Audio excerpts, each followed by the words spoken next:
The day my new neighbor knocked on my door, I almost didn't answer. I'd just gotten home from work, kicked off my shoes, and collapsed onto the couch with every intention of ignoring the world for the rest of the evening. My apartment was finally quiet after another long Monday, and the last thing I wanted was another package delivery or someone asking if I'd seen their missing cat. The knock came again. 3 quick taps.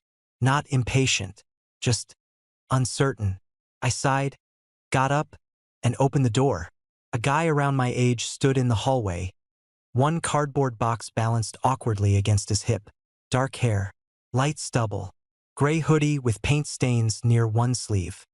He looked tired in the particular way only people who had spent an entire day moving furniture looked.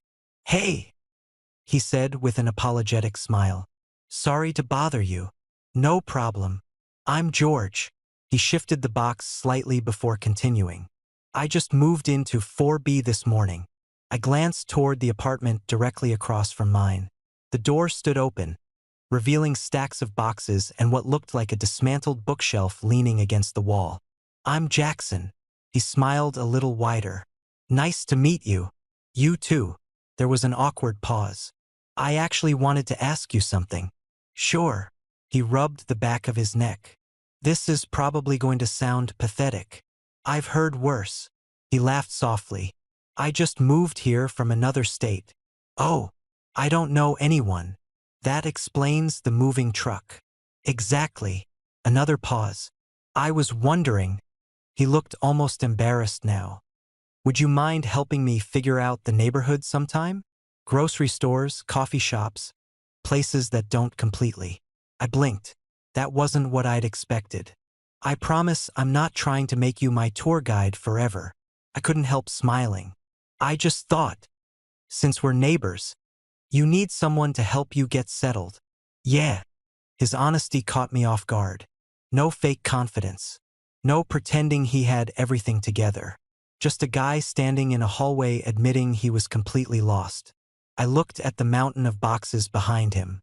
"You eaten yet?" He glanced toward his apartment. "Not unless protein bars count." "They don't." I figured. I hesitated for maybe 3 seconds. "There's a decent diner about 5 minutes away." His face immediately brightened. "Seriously, if you don't mind waiting 10 minutes while I change." "I definitely don't mind." "Okay." He laughed. "I owe you one already."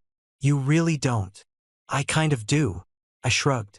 "We'll argue about it later." 20 minutes later, we were walking down the street together. The evening air had cooled just enough to make the city comfortable again. "So," I asked, "what brought you here?" "Work." "What do you do?" "I'm a graphic designer." "Remote?" "Mostly." "Nice." He nodded. "My company opened another office here, but they only expect me there twice a week." "Not bad." "What about you?" "I'm an architect." His eyebrows lifted. "Seriously?" "Yeah." "That actually explains your apartment." I laughed. "My apartment?"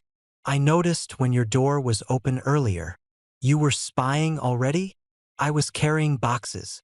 Convenient excuse. It really was. "So what did you conclude?" He grinned. "Everything looked organized." "I don't know if that's a compliment." "It is. You should have seen it this morning." "Worse." "Much." He laughed again. I noticed he laughed easily. Some people force conversations. George seemed genuinely interested in everything. Even silence around him felt comfortable. By the time we reached the diner, we'd somehow gone from discussing jobs to debating whether pineapple belonged on pizza. "It absolutely does not," I insisted. "It absolutely does." "You're wrong." "I'm brave enough to be wrong." "That's one way to phrase it." He shook his head. "I've lived in 4 different cities, and every single one starts this exact argument. Because humanity hasn't learned. Or because pineapple is delicious. It isn't. We're going to disagree forever. I've accepted that." He smiled. "I think we'll survive." Dinner lasted nearly 2 hours. Mostly because George kept asking questions. Not invasive ones, just curious ones. "What movie theater do people actually go to?" Is downtown safe at night? Which grocery store has decent produce? Is public transportation worth using? Every answer somehow turned into another conversation. At one point, he admitted he'd spent almost 3 hours wandering around after unloading the truck because everything looked unfamiliar. I even got lost trying to find my own apartment again. I laughed. Seriously? I wish I were kidding. You have maps on your phone. I somehow managed to confuse myself anyway. That's impressive. I have many talents. So I've noticed. He smiled behind his coffee cup. You know. What? I was honestly nervous about today. Moving? No. The neighborhood? He shook his head. Knocking on your door. That surprised me. You were. I almost didn't. Why? He looked down at his mug. Starting over somewhere new is. He searched for the right word. Strange. I nodded. I kept thinking everyone already has their own lives. They do. Exactly. So showing up asking someone to help. He laughed awkwardly. It felt weird. I get that. I figured the worst thing that could happen was you'd say no. I almost didn't answer. He looked up. Really? I thought you were trying to sell me something. George burst out laughing. That's honestly fair. I'm glad I checked. So am I. There was something unexpectedly genuine in the way he said it. Not overly emotional, just sincere. On the walk back, the streets had grown quieter. So, I said, pointing toward a large brick building, that's the closest grocery store. He looked over. Good to know. The pharmacy's next to it. Makes sense. The coffee shop on the corner is actually worth visiting. I'll remember. The pizza place across from it. The pineapple? The pizza itself is excellent. I knew there was hope. I rolled my eyes. You've known me for 3 hours and you're already impossible. I've always been efficient. We reached our building. George stopped outside the entrance. Thanks. For dinner. For everything. He looked genuinely relieved. I didn't realize how much I needed to talk to someone today. It was just dinner. I know. But after spending all day moving boxes alone. He smiled. It helped. I nodded. I'm glad. He looked toward his apartment door. I should probably unpack at least enough to find my bed. Good idea. I still have no idea which box has my coffee maker. That's tomorrow's problem. It definitely is. He started unlocking his door, then paused. Hey, yeah, if you're free sometime this week. He hesitated. Would you maybe want to grab coffee? I smiled. I thought tonight already counted. It did. But I'd rather not make my entire social life one dinner. I laughed. Fair enough. Is that a yes? Yeah. His smile returned immediately. Good. I'll let you unpack first. Probably wise. He disappeared inside his apartment. A second later, I heard another box fall over. Oh, come on. I couldn't help laughing. Somehow, in less than one evening, the hallway across from mine already felt a little less empty. And for reasons I couldn't quite explain yet, I found myself looking forward to seeing George again. The next morning, I woke up to the unmistakable sound of someone trying and failing to assemble furniture. A loud thump echoed through the wall. Then another. Then complete silence. 5 seconds later. Seriously. George's voice carried clearly through the hallway. I smiled before I even realized I was doing it. 10 minutes later, while making coffee, I heard another crash. Curiosity won. I stepped outside just as George opened his apartment door. He looked exhausted. His hair was sticking up in 3 different directions, and he was holding what looked like an instruction manual upside down. Morning, I said. He looked over with the expression of someone who had just been caught committing a crime. I can explain. I'd love to hear it. He sighed dramatically. I bought a bookshelf. I can see that. It appears to be winning. I laughed. You've been fighting with it for an hour? Hour and a half. Worse than I thought. He held up a handful of screws. I somehow have extra pieces. Have you finished building it? No. Then you don't know they're extra. I appreciate your optimism. I build things for a living. His eyes widened. You're kidding. No. He looked back into his apartment, then at me, then at the instruction manual. Would it be incredibly embarrassing if I asked for help? I crossed my arms. I thought you were an independent adult. I was yesterday. What happened? I met Swedish engineering. I laughed so hard I had to lean against my door. So that's a yes? I'll grab my coffee. George's living room looked exactly like every apartment that had been occupied for less than 24 hours. Boxes everywhere. Kitchen utensils sitting next to lamps. Books mixed with towels. A bicycle will leaned against the couch for reasons neither of us could explain. I'm pretending this is organized, George said. I can tell. Please don't judge me. I already am. Harsh. You asked for help. I did. He handed me the instruction booklet. I think I skipped something. I looked at the half-built bookshelf, then the instructions, then back at him. You built it backwards. His face fell. What? You started with step 12. I absolutely did not. I turned the booklet around. You've been reading it upside down. There was complete silence.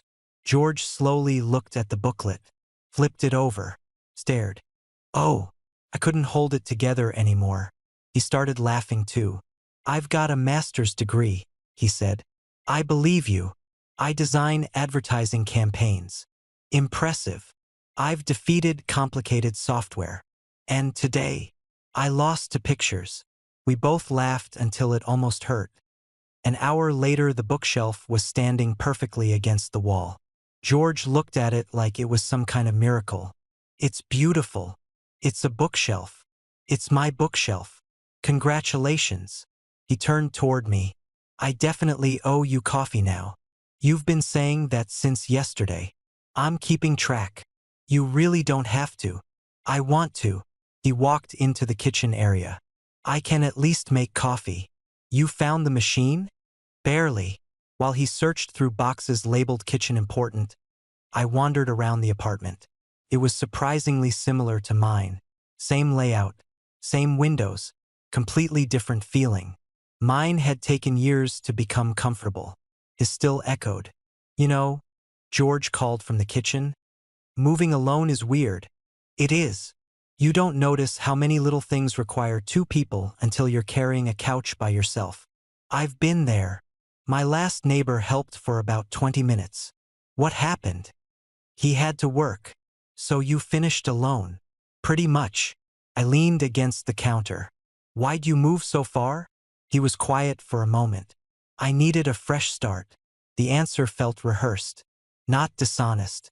Just incomplete. I didn't push. Instead I asked, happy you did? He looked around the apartment.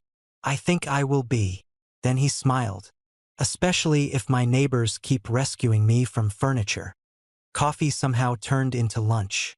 Lunch somehow turned into helping him unpack the kitchen. I swear I packed 6 plates. You have 4. So 2 disappeared.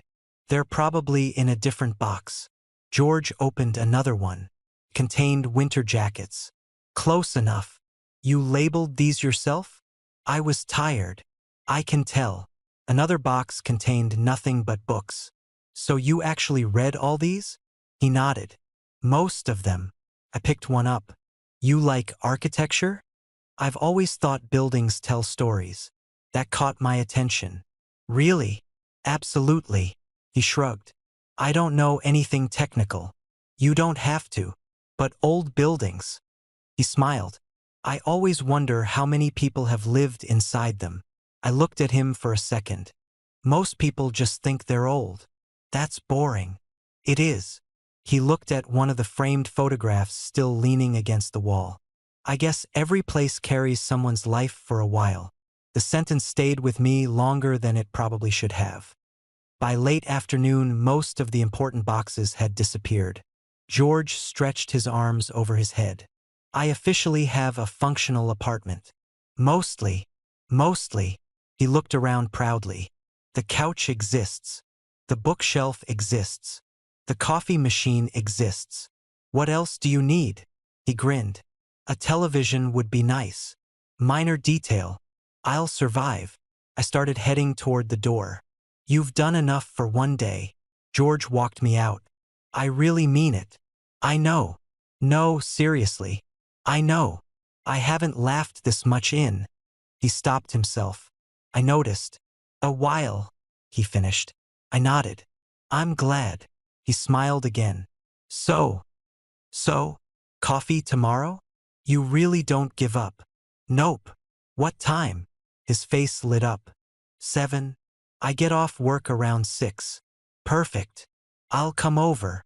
I'll have the coffee machine fully operational by then. I have faith. You probably shouldn't. The following evening, when I knocked on George's door, he opened it almost immediately. I have good news. The apartment's still standing? It is. The bookshelf. Also standing. I'm impressed. But, he scratched the back of his neck. I accidentally bought decaf. I stared at him. You bought decaf? It was an accident. You work from home. I know. You needed actual coffee. I know. You voluntarily purchased disappointment. He laughed. I deserve that. I shook my head. Come on. Where are we going? There's a coffee shop 2 blocks away. The one you mentioned? Exactly. He smiled. I guess the neighborhood tour isn't over yet. As we walked downstairs together, I realized something. Helping George had stopped feeling like a favor. Somewhere between the upside-down instruction manual, the missing plates, and the conversations that somehow never felt forced, I'd started looking forward to spending time with him. And judging by the easy smile on his face every time he looked my way, I had a feeling he felt exactly the same. The coffee shop became our place without either of us deciding it. It wasn't anything special. A brick building on the corner, warm lights behind large windows, mismatched wooden tables, and a barista who somehow remembered everyone's order after seeing them twice. George looked around with obvious approval. You weren't kidding. I rarely am. I expected another chain cafe. You'll learn this neighborhood has standards. He laughed. I've lived here for 3 days. And I've already been corrected about pizza and coffee. You'll thank me eventually. I somehow believe that. We ordered drinks and settled into a table by the window. George wrapped both hands around his cup. So, I survived my first week. You did. Barely. I think the bookshelf deserves some credit. It absolutely does. We both laughed. After a comfortable silence, George looked outside. I forgot how strange starting over feels. In what way? You wake up. He looked at people passing by. And nobody knows who you are. I nodded. You become the new guy again. Exactly. No favorite grocery cashier. No. No co-workers you actually know. Nope. No routine. He smiled. You get it. I moved here after college. How long ago? Almost 4 years. And now, I looked out the same window. Now it feels like home. George quietly smiled. I hope mine starts feeling like that too. It will. You sound pretty confident. I am. Why? Because you're already leaving your apartment. He frowned. What does that mean? I've had neighbors who disappeared the second they got home. And me. You've spent more time outside your apartment this week than inside it. He laughed. I guess that's true. You're trying. I am. And that makes a difference. He looked down at his coffee. I don't think I'd be trying this hard if I hadn't met you. The sentence landed between us. Neither of us spoke for a few seconds. George seemed to realize how that had sounded. I mean, I know what you meant. You do. Yeah. He smiled with visible relief. Good. The following Saturday started with another knock on my door. I opened it expecting another furniture emergency. Instead, George was standing there holding 2 paper bags. I come bearing breakfast. I looked at the bags. You cooked. He looked offended. I bought. That's much safer. I agree. He held one bag toward me. I found a bakery. You went exploring? I got lost again. Of course you did. But He proudly pointed toward the bags. I found these while being lost. I'll accept that. We ended up eating on the roof of the apartment building. There wasn't much up there. Just a few old benches and a view of the city. George looked around.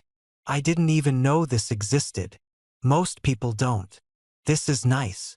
It is. For a while we simply ate in silence. Not awkward silence. Comfortable silence. The kind that doesn't need filling. Eventually George spoke. Can I ask you something? Sure. Were you always this? He searched for the word. Comfortable alone? I thought about it. No. What changed? I stopped waiting. For what? I looked across the rooftops. For my life to start. George stayed quiet. I used to think everything would happen later. He nodded. When I had the perfect job. The perfect apartment. Yeah. The perfect group of friends. And I realized life was already happening. George smiled. I needed to hear that. Why? He took a slow breath. I think I spent the last year waiting. For what? I don't even know anymore. Later that afternoon we wandered through a weekend street market. George stopped every few minutes. That's a nice painting. Look at those records. That dog has sunglasses. I laughed. You get distracted easily. I appreciate details.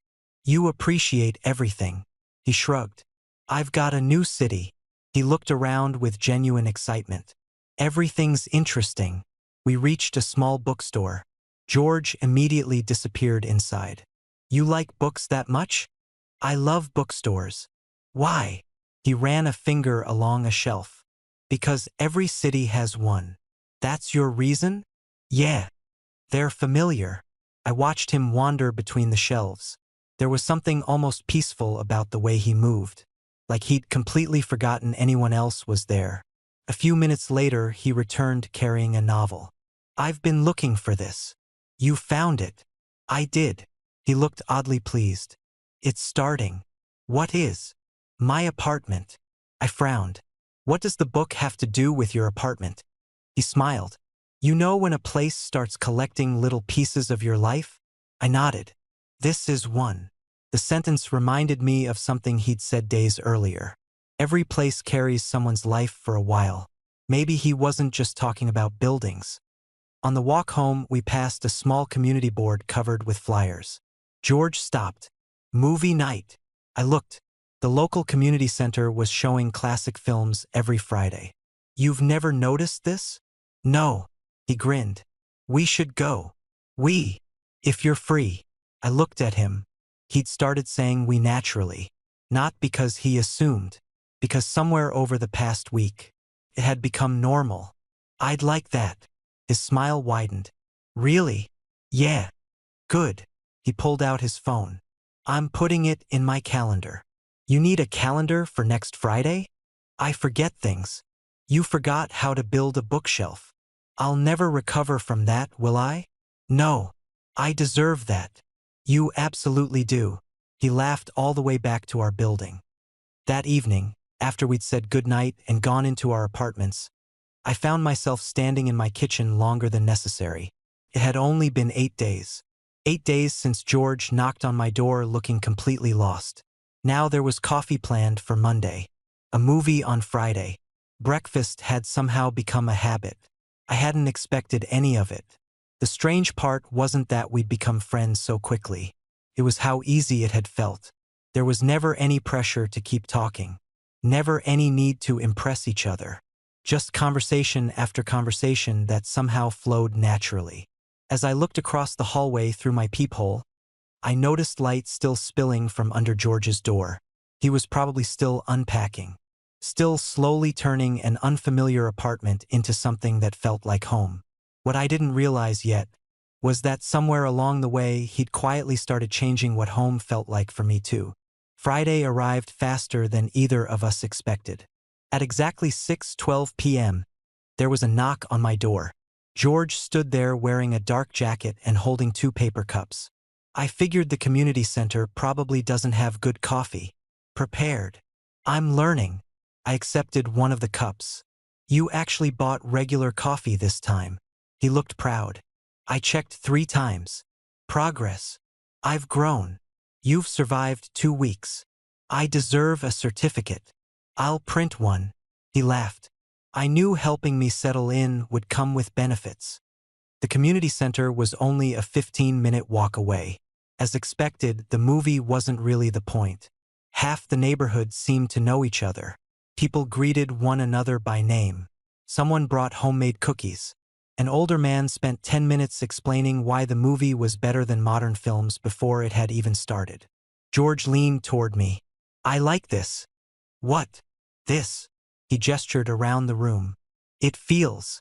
He searched for the right word. Real. It is. No one's pretending to be impressive. They're just neighbors. I've never lived somewhere like that. I looked at him. What was your last apartment like? I knew exactly one person. For how long? Almost 3 years.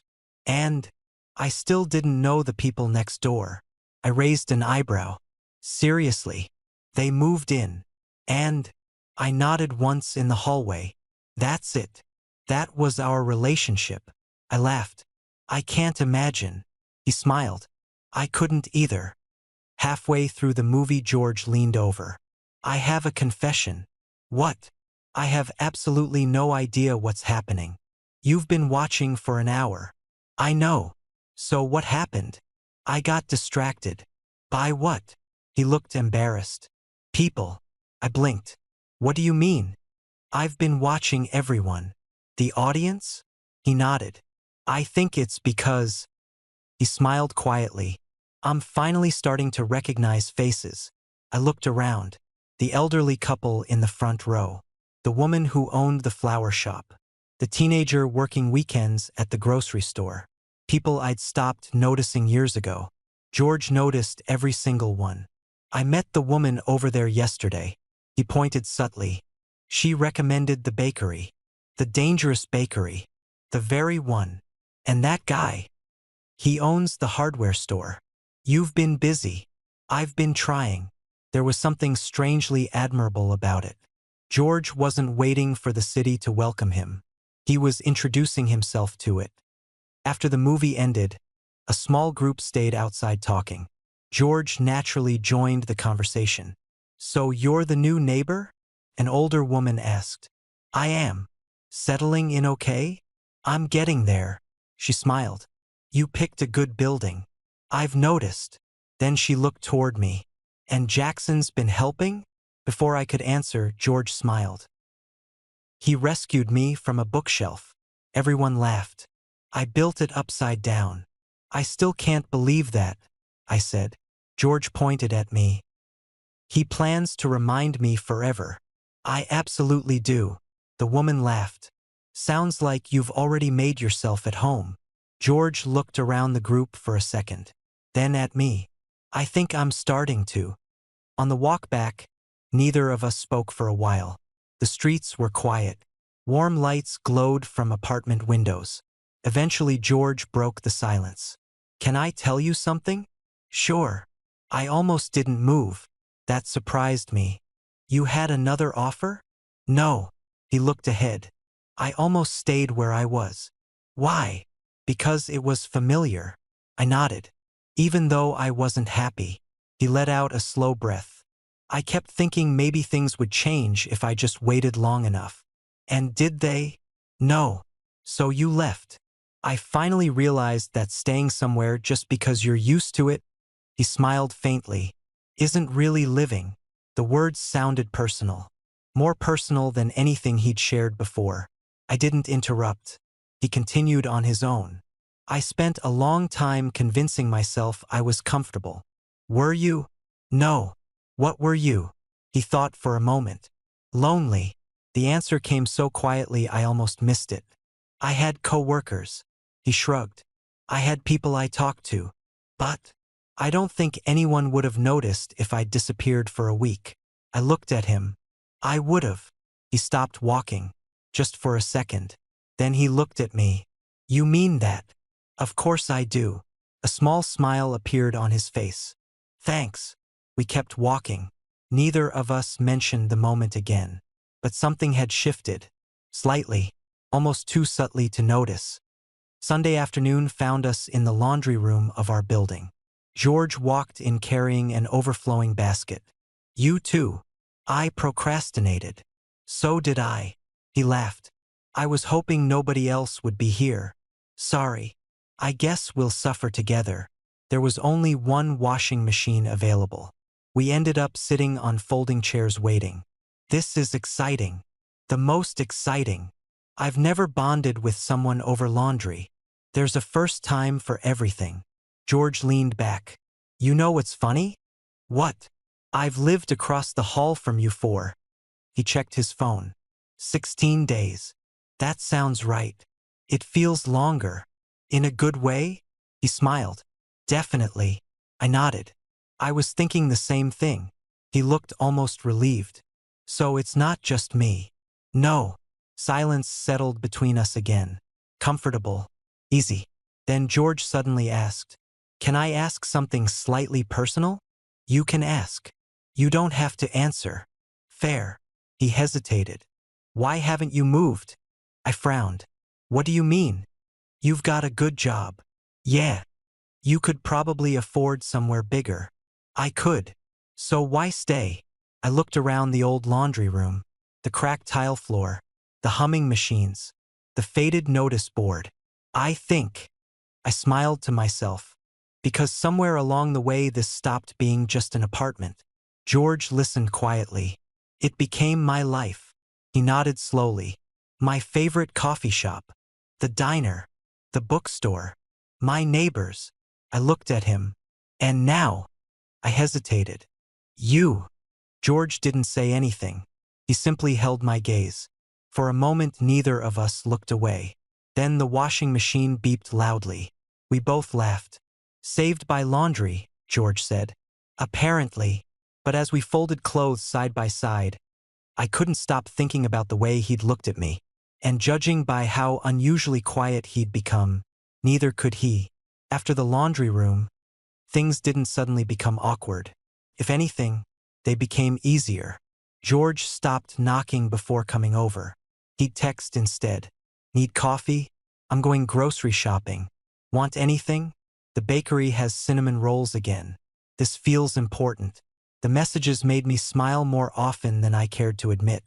One Tuesday evening, I arrived home later than usual. It had been one of those days where every meeting ran longer than planned, every client changed their mind, and every email somehow created 3 more. I unlocked my apartment and immediately noticed something. A small paper bag sat outside my door. There was a sticky note attached. You look tired this morning. Eat dinner before you pretend you're too busy. George. I stared at it for a moment. Inside was still warm pasta from the diner we'd gone to on his first night. I laughed quietly to myself. Then I picked up my phone. Jackson, you're starting to sound bossy. The reply came almost instantly. George. Someone has to. Jackson. You haven't even lived here a month. George. Exactly. Fresh perspective. I smiled. Jackson, thanks. 3 dots appeared. Disappeared. Appeared again. George, you're welcome. The next evening I knocked on his door. He opened it with headphones around his neck. Oh, you seem surprised. I wasn't expecting company. I brought dessert. He looked at the container in my hands. You really didn't have to. I know. So why did you? Because yesterday you brought me dinner. He smiled. I guess we're even. We stopped keeping score a while ago. I think you're right. We ended up eating cheesecake on his balcony. Well, calling it a balcony was generous. It barely had enough room for 2 chairs. Still, the sunset looked surprisingly good from there. George leaned back inside. I finally unpacked the last box. The mysterious one? The very mysterious one. What was inside? He looked embarrassed. My Christmas decorations. It's June. I know. You carried them across 3 states. I wasn't thinking clearly. I laughed. I've noticed that's a recurring theme. He pointed his fork at me. You're never letting the bookshelf go. Never. I respect the commitment. For a while, we simply watched people walking below. Eventually, George spoke. Can I tell you something weird? I think that's becoming your catchphrase. Probably. What is it? He rested his elbows on the railing. I don't dread coming home anymore. I looked at him. I used to. Really? He nodded. My old apartment always felt. He searched for the word. Empty. You lived alone. Yeah. But it wasn't just that. He looked toward the street. I'd open the door and immediately turn on the TV. Why? So there'd be noise. The admission came quietly. I hated the silence. I didn't interrupt. Now. He smiled. I walk upstairs wondering if I'll run into you. Something warm settled somewhere in my chest. I usually hope I do. He looked over. You do? Yeah. I thought maybe I was bothering you. You've been bothering me since the upside-down bookshelf. He groaned. There it is again. But, I smiled. I've never minded. George looked away for a second. I could tell he was smiling too. A few days later, we decided to try the farmer's market again. This time, George walked with complete confidence. I know where the fruit stand is. I'm proud of you. I know where the flower shop is. Remarkable. And, he grinned, I know how to get home. There it is. My greatest achievement. We wandered between the stalls. George stopped to buy fresh bread, then tomatoes, then flowers. I looked at the small bouquet in his hand. I didn't know you liked flowers. I do. Who are they for? He looked down at them. My apartment. Just because. He nodded. It still feels strange sometimes. The apartment? Yeah. He smiled faintly. So I keep adding little things. The book. The bookshelf. Exactly. The flowers. They help. I understood. Home wasn't built in a day. Sometimes it arrived one small detail at a time. As we walked back, we ran into Mrs. Alvarez from the first floor. She smiled the moment she saw us. There's my favorite neighbors. George smiled back immediately. Hi. Settling in well? I think so. She looked between us. I see you two together all the time. George glanced at me. So do I admitted. She laughed. It's nice. Then she continued on her way. George watched her disappear around the corner. I like her. Everyone does. He smiled. You know. What? I don't think she sees me as the new guy anymore. No. I don't either. That evening we ended up sitting on the roof again. The city lights stretched across the horizon. Neither of us had spoken for several minutes. George finally broke the silence. Do you ever think about how random life is? Sometimes. If I'd picked a different apartment, I looked at him. We probably never would have met. Probably not. If you'd ignored the knock. I almost did. I know. He smiled. I'm really glad you didn't. So am I. Another long silence. Comfortable. Gentle. George looked out over the skyline. I was terrified before moving here. I know. I kept thinking I'd spend months alone. Instead, he looked at me. I met someone on my first day. I felt my heartbeat quicken just a little. Yeah. You made this place feel less unfamiliar. I looked down at the paper coffee cup in my hands. I don't think you realize something. What? You've done the same thing for me. He frowned slightly. What do you mean? I smiled. I didn't know my routine needed changing. He watched me carefully. But now, I looked toward the apartment building where our windows faced each other. I can't really imagine coming home without wondering if your light's on. George didn't answer immediately. He simply looked at me, long enough that the silence no longer felt ordinary. There was something different in his expression now. Something quieter, more thoughtful, almost like he wanted to say something, but wasn't sure if he was ready yet. That look stayed with me, not because it was dramatic, because it wasn't. George simply looked at me a little longer than usual before smiling and changing the subject. So, he cleared his throat. You still owe me a rematch. A rematch. Chess. You lost in 12 moves. I was distracted. You forgot your queen. I was strategically experimenting. You panicked.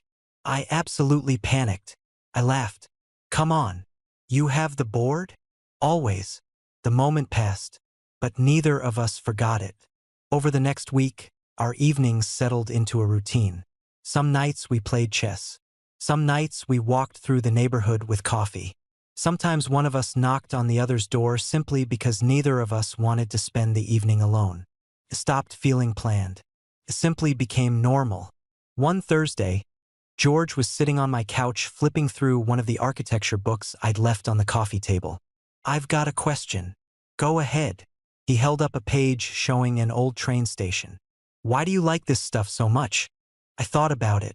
Buildings? Yeah. They're honest. He looked confused. How? They tell you exactly what they've survived. He studied the photograph again. The scratches. The repairs. The additions. I smiled. Nothing stays exactly the same. George closed the book. I like that. You do. I think people are like that too. I looked at him. He smiled quietly. We carry every place we've lived. Saturday morning we decided to visit the city's botanical gardens. George had read about them online. They're supposed to be incredible. You've become surprisingly good at finding places. I have local guidance. I'll take partial credit. The gardens were quieter than usual. Families wandered along the paths. Students sat on the grass reading. A few photographers chased butterflies through flower beds. George seemed fascinated by everything. He stopped to photograph an old stone bridge, then a pond, then a tree. You're taking pictures of leaves. They're good leaves. There are millions of them. Exactly. I shook my head. You really notice everything. I try. He lowered his phone. My mom always said if you pay attention. He smiled. Ordinary things stop being ordinary. What was she like? His expression softened immediately. Kind. He looked across the garden. The kind of person who remembered everyone's birthday. You were close. Very. Does she like your new apartment? He nodded. She keeps asking for pictures. Have you shown her? Probably too many. I laughed. Parents are like that. They are. He looked down for a second. I think she's just happy I finally moved. The sentence caught my attention. She wanted you to? For years. Why? George sighed. She kept telling me. He smiled to himself. You can't grow if you refuse to leave the same place. Sounds like good advice. I ignored it. For a while. For too long. We found an empty bench overlooking the lake. A light breeze rippled across the water. George leaned back. I have another confession. I'm noticing a pattern. He laughed. I almost called you the other night. You could have. It was midnight. So? I couldn't sleep. I looked at him. What happened? I don't know. He shrugged. I was just thinking. About. He hesitated. This move. I waited. My old life. The future. He smiled awkwardly. Everything. You should have called. You would have answered? Yeah. Even at midnight? George. He looked over. We're neighbors. He smiled. I think we're more than neighbors. I smiled back. I think so too. Neither of us added anything else. But the words lingered. More than neighbors. Not because of romance. Not yet. Because friendship had quietly become something stronger than either of us expected. A few days later, I came home carrying groceries. George's apartment door was open. He was sitting on the floor surrounded by framed photographs. You okay? He looked up. Oh. He smiled. Yeah. What happened? I finally unpacked the last box. I thought you already did. I lied. I walked over. The photographs showed different cities, different apartments, different people. You've moved a lot. More than I wanted. He picked up one picture. This was my first apartment. Another. This was after college. Another. This one. He stopped. Was where I lived before coming here. I sat down beside him. You miss it. He looked at the photograph for several seconds. No. He sounded almost surprised by his own answer. I miss some people. He smiled. But not the place. He set the frame aside. I think. He looked around his current apartment. This one already feels more like mine. I noticed something on the bookshelf. The novel he'd bought weeks ago. The flowers from the market. New photographs. A small plant. Coffee mugs. The apartment no longer echoed. It looked lived in. Comfortable. Home. George followed my gaze. It finally happened. What did? He smiled. I stopped feeling like I was visiting. That evening we ordered takeout and ate in my apartment. Halfway through dinner George suddenly laughed. What? I just remembered something. What? The first day. When you almost didn't answer your door. Oh. I was convinced you'd say no. I almost did. I know. He smiled. I would have knocked on someone else's door. I doubt it. He looked surprised. Why? Because you looked nervous. I was. You would have gone back inside. He stared at me for a second. You're right. You'd have convinced yourself it was a bad idea. He laughed quietly. I probably would have. Then he looked at me with a softness I'd never seen before. I'm really glad you answered. The room fell quiet. Not uncomfortable. Just still. I met his eyes. So am I. This time neither of us looked away. Outside, rain began tapping gently against the windows. Inside, the apartment felt warmer than usual. Neither of us knew exactly when helping a new neighbor settle into the city had turned into this. But we both knew one thing. Neither of us wanted whatever this was. Rain lasted all weekend. Not the dramatic kind with thunder and flooding. Just a steady rhythm against the windows that made the entire building feel quieter. Sunday afternoon I heard a knock. When I opened the door, George was holding a deck of cards. I have a proposal. I'm listening. We've already proven I can't build furniture. Correct. You've proven you're annoyingly good at chess. Also correct. So. He held up the cards. Let's find something I can actually beat you at. I laughed. Confident. No. Honest. Always. 3 hours later he'd lost every game. This is unbelievable. You shuffled. I know. You dealt. I know. You still lost. I hate statistics. I leaned back on the couch. You'll recover. I don't think I will. He pointed toward me. You've been secretly practicing every game known to humanity. I've never played this before. I don't believe you. You shouldn't. He narrowed his eyes. You're impossible. So I've been told. Eventually the cards disappeared onto the coffee table. The rain continued outside. Neither of us seemed interested in turning on the television. George looked around my apartment. You know. What? I spend more time here than in mine. I thought about it. He wasn't wrong. I guess you do. You don't mind. Not even a little. He smiled. I was worried. About what? That I'd wear out my welcome. I shook my head. I think that would have happened weeks ago. So I'm safe. I'd say so. He relaxed into the couch. Good. A few minutes later my phone buzzed. It was my younger sister. George noticed. You should answer. I can call her back. No. He smiled. Go ahead. I stepped into the kitchen. The conversation lasted maybe 15 minutes. Mostly catching up. Work. Family. Plans for our parents' anniversary. When I returned, George was looking through one of the photo albums on my bookshelf.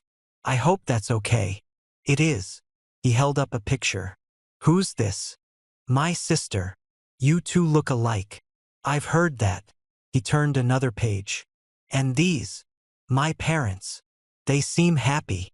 They are. He closed the album carefully. You've got a close family. Yeah. He nodded slowly.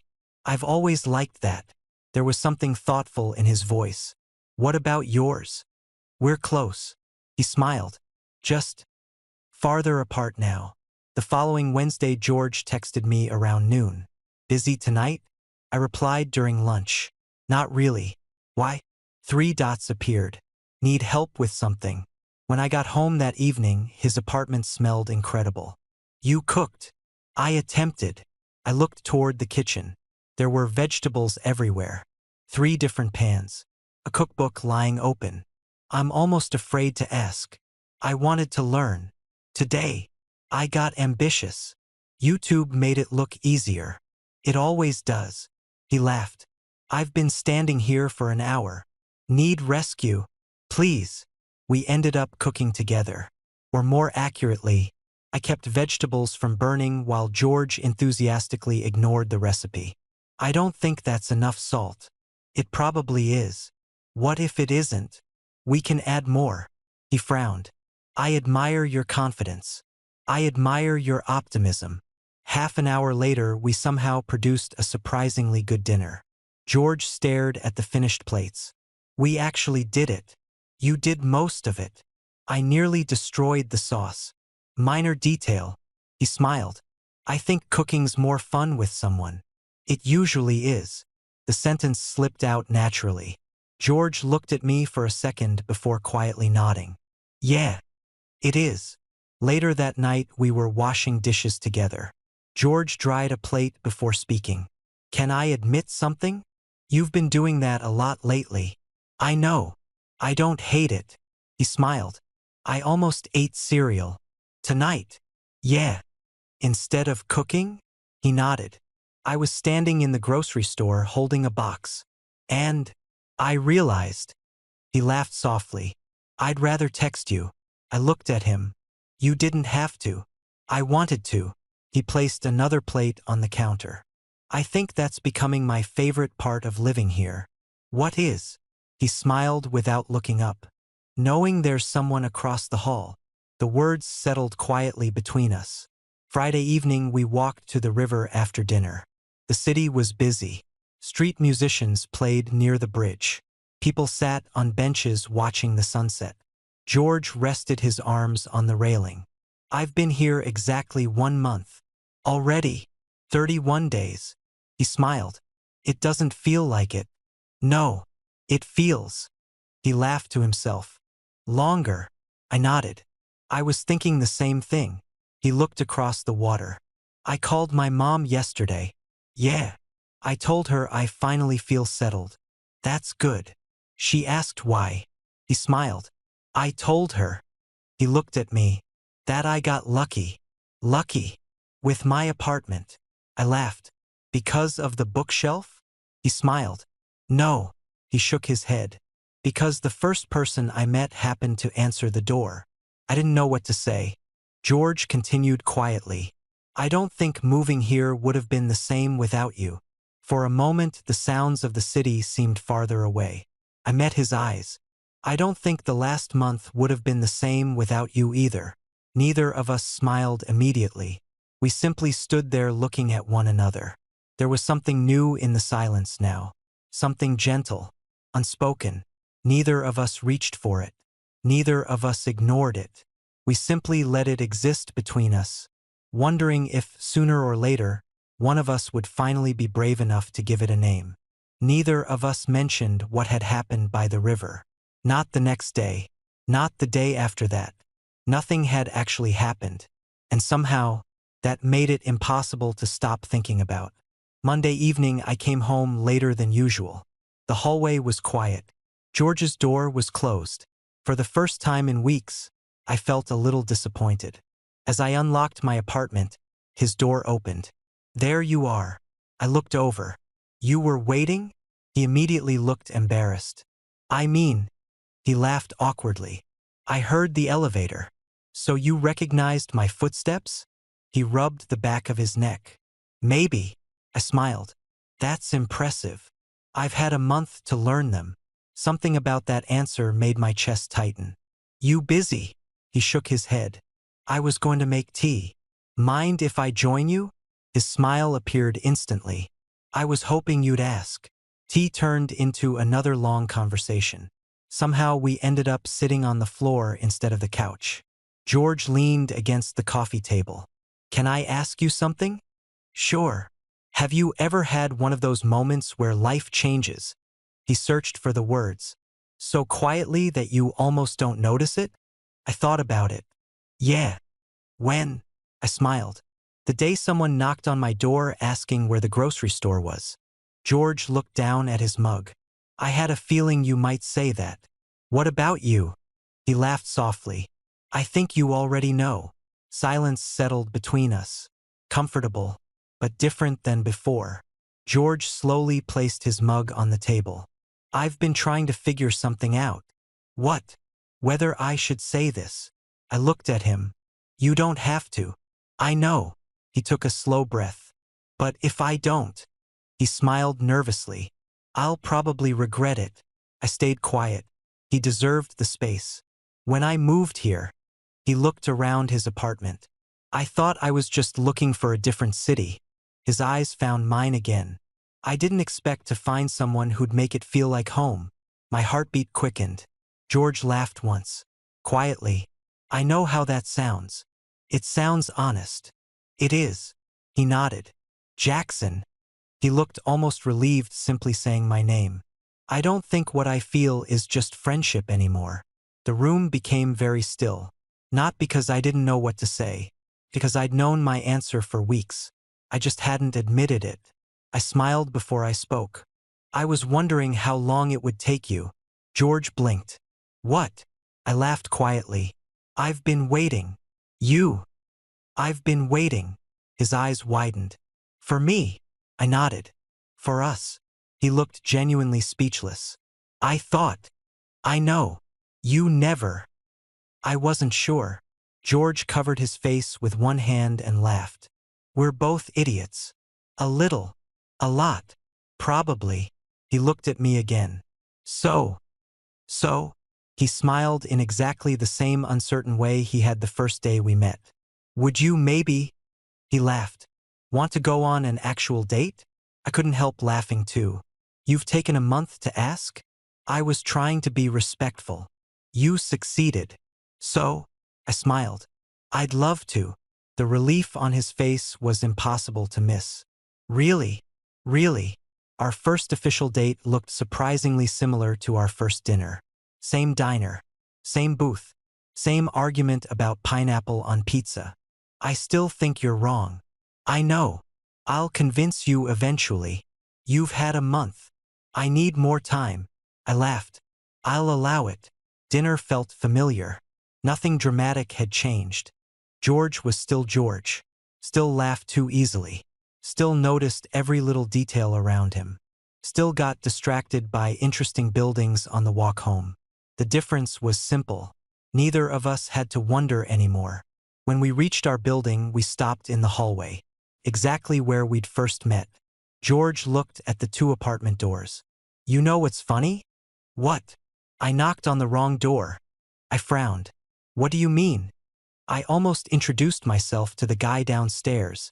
You did. He nodded. I was nervous. So why didn't you? I changed my mind. And came here. Yeah.